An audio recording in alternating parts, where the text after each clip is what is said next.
tubahaye ikaze mwese mukurikiranye NFTV. Twizeye ko mumaze kutumenyera. Ubu ni ibiganiro bimaze kuba birenga 5 mbaze gukora kuri channel yanyu. Mukore subscribe kugira ngo mugende mubona amakuru yizewe. Nukora subscribe ujye wibuka n'ikintu cyitwa notification. La notification yo wayikanze kakantu kameze nk'inzogera y'inkuru igezeho urabibona muri email yawe cyangwa se muri telefone yawe cyangwa se muri machine yawe ukabibona ko NFTV yakoze inkuru. Umunsi rero turi kumwe n'umuhanzi nimvuga ko akizamuka ashobora kunkubita inshyi, bamwita MUSINGA. MUSINGA mumenyereye mu ndirimbo zo kwibuka ziba mu kwa kane, niho yagiye amenyerwa cyane, ariko kubwe aratubwira ukuntu yatangiye ubu ngubu ari mu ndirimbo zimbaza Imana. Tugwaye ikaze MUSINGA. Murakoze. Ndashima Imana. Ndabona ufite akanyamuneza. Kwa mubwiza bw'Imana niko bigenda. Yes. Ndakubona MUSINGA. MUSINGA ubundi ni muntu ki, ninde MUSINGA kugira ngo bamenye MUSINGA ni muntu ki?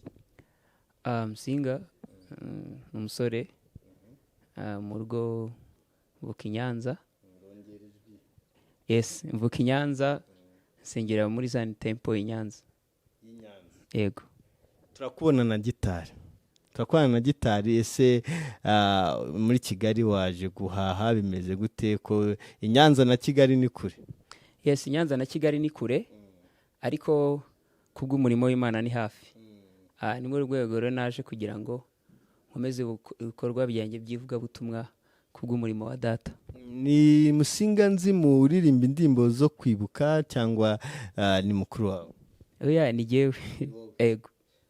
Wafashe umwanzuro gute wo kuba wahindura kariyeri cyangwa se wava muri za ndimbo ukaza mu za gospel?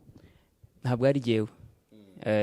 Ahubwo ni umuhamagaro w'Imana. Yego. Umuhamagaro wabonye ute? Kuko hari benshi bajya tuvuga ati byagenze gutya.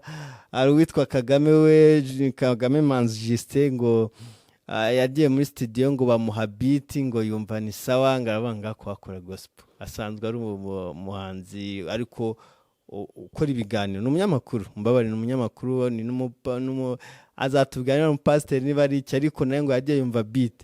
None we byatangiye gute? Ni byatangiye ngira ngo ni muri 2017. Ubwo nari maze kubatizwa, maze gukizwa, umwuka w'Imana nasanga anganiriza ko ngomba gukorera Imana noneho muri iki gihe kugira ngo mbe umumaro. Wa musore we ngo warakijijwe, se watijwe 2017? Mbere ko wakijijwe iki mbere utarakizwa byemeze gute ubu ngubu bimeze? Wenda ndasobanura gato agakiza. Kubijyanye n'agakiza, uyumva ngo kanaka yakijijwe n'ukwakira Yesu umwami n'umukiza w'ubugingo bwawe, akaba ari ko yobora mu ntambwe zawe zose. So rero mbere ntago nari naramwakiriye, ariko namwakiriye ubu ngubu. Ubu turi kumwe. Wenda abantu bashobora kwibaza batese ni irihe tandukaniro rya mbere yo gukizwa cyangwa se na nyuma gukizwa? Mbere akenshi umuntu aba yigenga, aba yiyobora, aba agenda uko ahashaka, akora n'ibyo ashaka. Ariko iyo wamaze gukizwa, Kristo we ubwe nikubwira ngo urakora iki, urajyaha, urabigenza gutya, intambwe ku yindi. Umuntu ntago aba akigenga. Tugize amahirwe yo kubona umujeni utijijwe, ariko hari ibibazo byinshi turimo kwibaza. Muherutse kubona umupasiteri twari twatumiye. Ubundi wowe umuntu ashobora gukizwa agakora icyaha?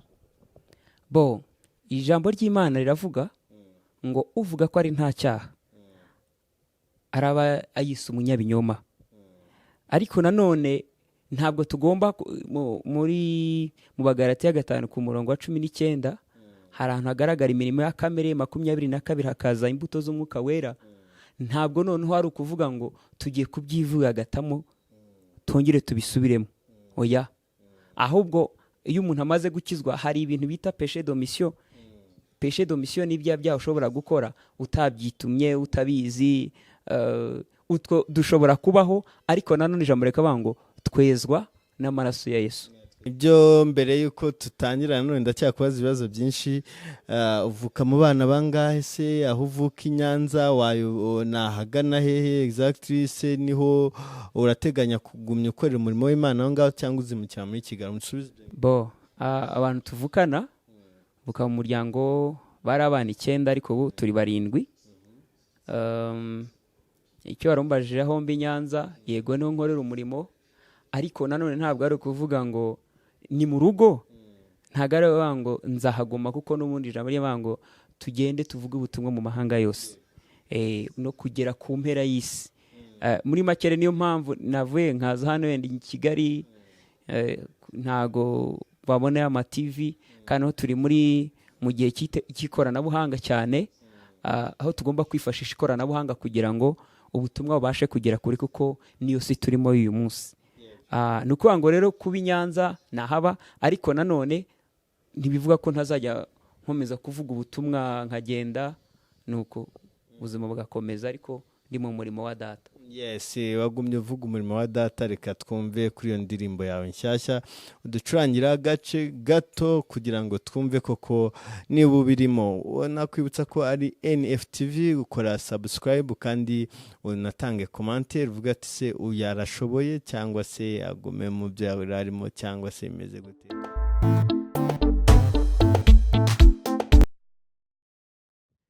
Indirimbo nayise ku munara, ni ahantu ni nko mu cyumba cy'amasengesho, ahantu umuntu ahora asenga asaba Imana. Iyo ndirimbo rero nyizanye mwiri bishaka gusobanura ko abantu benshi baragenda bagasengera ibintu, bamara kubisengera igihe bitarasubizwa, bagafata ibindi bakabisengera n'ibya mbere bitarasohora, ugasanga bari guhera muri icyo kintu rimwe na rimwe, bakavuga ko Imana idashoboye. Kandi ijambo ry'Imana iravuga ngo saba nzaguha amahanga, unabo ku mpera y'isi ubategeke. Bivuga ngo rero ijambo ry'Imana irarinda kandi ikarisoza nk'uko biri mu ijambo ryayo. Iyi ndirimbo rero ivuga ko tugomba gutegereza, n'abayumva umuntu wese agomba gutegereza icyo yasabye Imana, cyamara gusohora akabona gusaba ikindi. Mpagaze hejuru ku munara, ndangaguza amaso hose, aho igisubizo cyanjye kiva. Mana we, nizeye ijambo ryawe, byatinda cyangwa bigatebuka, mu miraba n'isarura. Mana we, nizeye icyo wambwiye.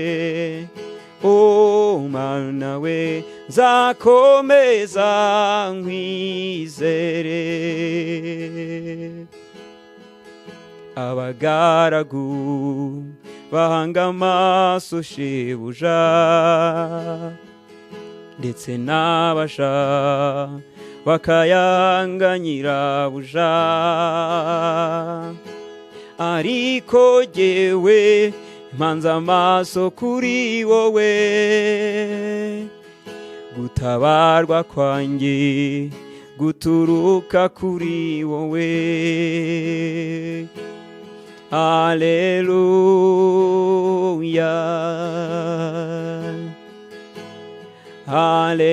haleluya,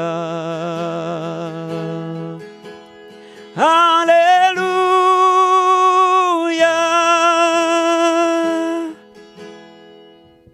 Yes, bamwita Musinga Joe, sibyo? Bamwita Musinga Joe, ariko ni mushyashya muri gospel, ariko mu bisanzwe no kuririmba si mushyashya, kuko ushobora kumubonye ukabona atari mushyashya. Yarasanzwe arimba indirimbo zo kwibuka, ariko biba ngombwa ko aza muri gospel. Kino kiganiro turimo kugirana ushobora kukibona none kuri televiziyo Goodrich TV mu kiganiro Best Sato. Kindi nanone nukibona no kuri YouTube YouTube uzakibonaho yitwa NFTV. Uzagenda utanga komanteri uvuge arashoboye cyangwa se bimeze gutya. Gusa we yavuze ko ari Imana yamuhamagaye, kuba ari Imana yamuhamagaye biremeza ko izanamushoboza. Musinga, hari indirimbo twabonye y'umusore Israel Mbonye, twagiye tubona mu tuvido dutandukanye ugenda yisubiramo. Ni wowe niba ntibeshye? Yego. Ushobora kudusubiramo gake muri iriya ndirimbo kugira ngo abantu biyibutse bamenye ngo Musinga ninde, kwenda kubakora basanzwe bari mu bintu bya gospel bamenye Musinga ninde.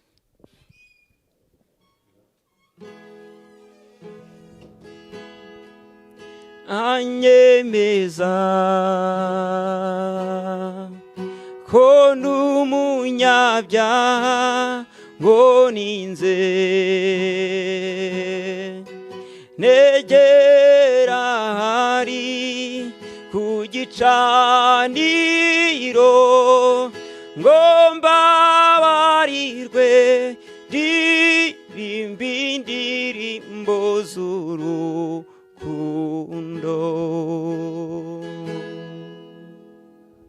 Wow, indirimbo Karame ya Israel Mbonye ni indirimbo nshyashya, mushobora no kusanga kuri YouTube, mushobora gusanga no kuri Good TV.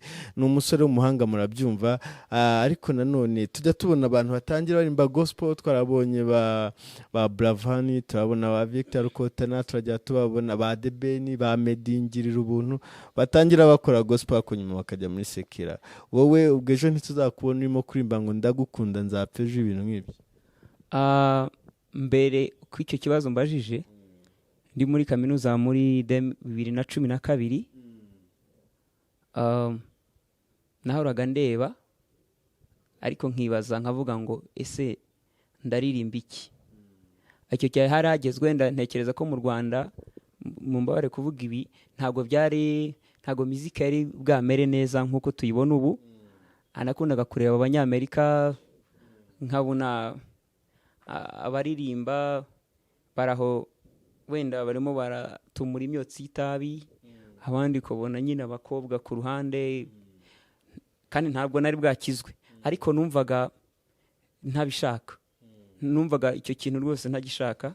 Ariko nkahora nibaza nkavuga ngo ese nta kuntu umuntu ashobora gukora umuziki mwiza ariko aganakundwa kandi atafite abakobwa ataniteretse n'amacupa n'inzoga n'ibiki. Ariko nkomeza gusenga Imana, nubwo wenda ntari nakizwa, nsaba Imana, aravuga ngo Mana, ndashaka kuzaba umuhanzi mwiza, udakora bino udari ngombwa ko naza ngo nitereka abakobwa cyangwa se n'izo nzoga, kandi ngire kandi mbere indirimbo zanjye zakundwa. Nukuvuga ngo rero icyo kintu ni ikintu namye ntakunda kuva na mbere. Nibwo rero nahise njya mu ndirimbo zo kwibuka, kuko numvaga zo nta kintu zitwaye, cyane cyane ko bihura n'amateka yacu. Gutyo icyo cyo rwose ntago byakunda. Mwese ntabwo wakorana indirimbo n'umuhanzi wa sekira? Iki kibazo, kuba nakorana n'umuhanzi wa sekira indirimbo bishobora guterwa n'icyo turi buririmba icyo ari cyo. Niyo message nicyo ngicyo. Ntabwo kuko ushobora kumbwira ngo ashobora kuba turegeye gukorana akajya kurimba n'ubundi stili bya bintu ntiyumvamo.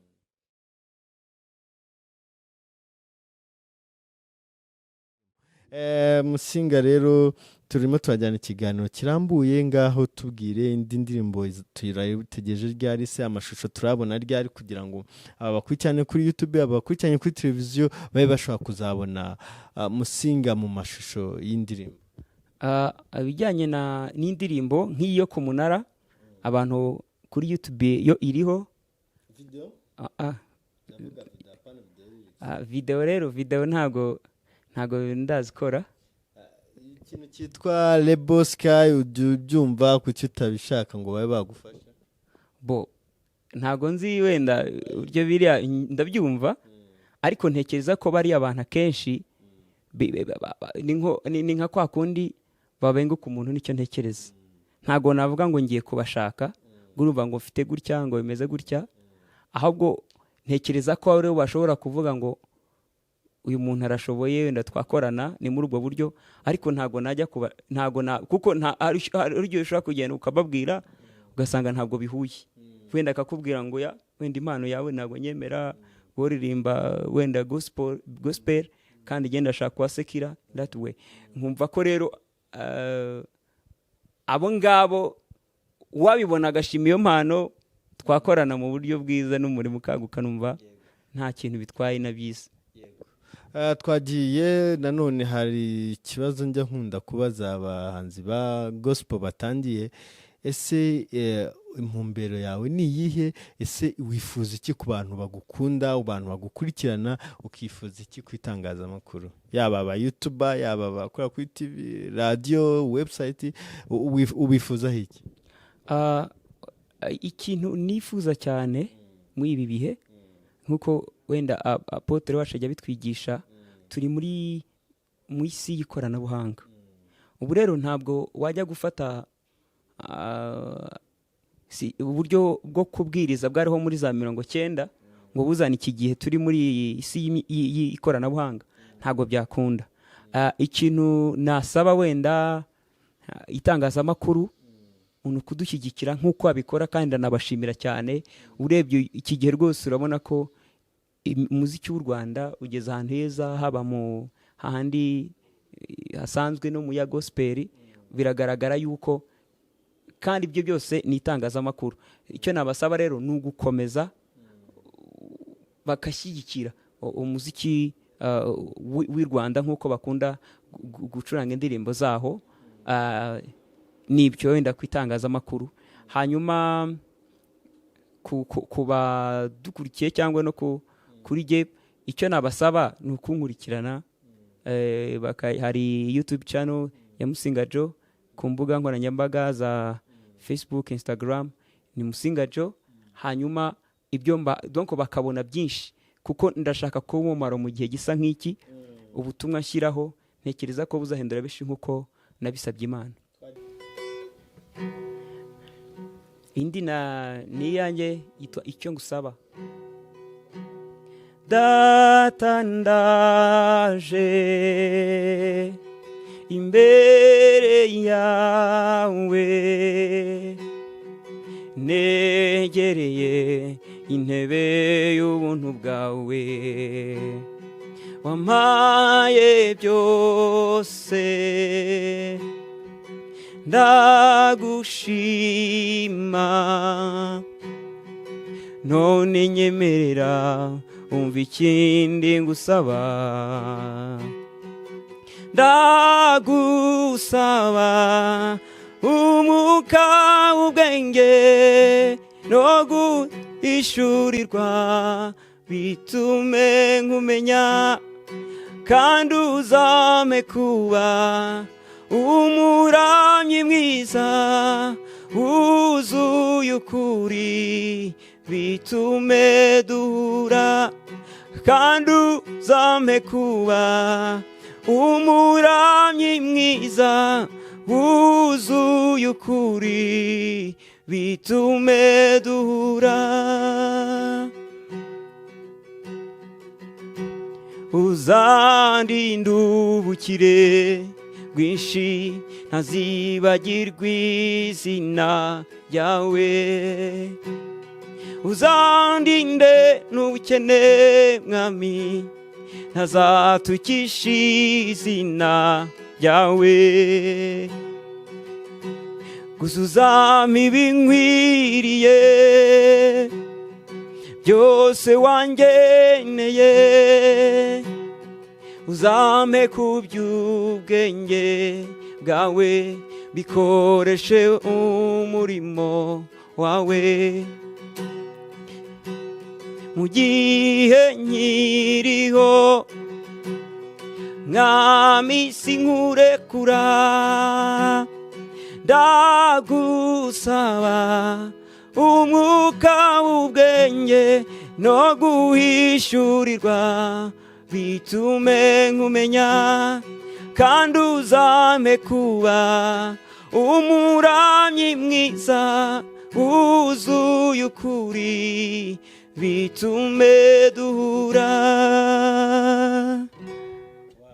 Wow, indirimbo nziza cyane yisabira ati uzampe uzandinde ubukire bwinshi bidatuma nkwibagirwa, uzandinde n'ubukene budatuma ntukisha izina ry'Imana. Tukaba turi kumwe na Musinga Joe, umuhanzi mushya, tubwiye byinshi. Aho dusange ni NFTV, mugakora subscribe, kandi iki kiganiro nanone mushobora kuzagisanga kuri Good TV. Murakoze, murakarama. Ndabashimiye NFTV kuntumira gakwaya wakoze, kandi NFTV Imana bakoresha iby'ubutwari, mukore subscribe kuri NFTV.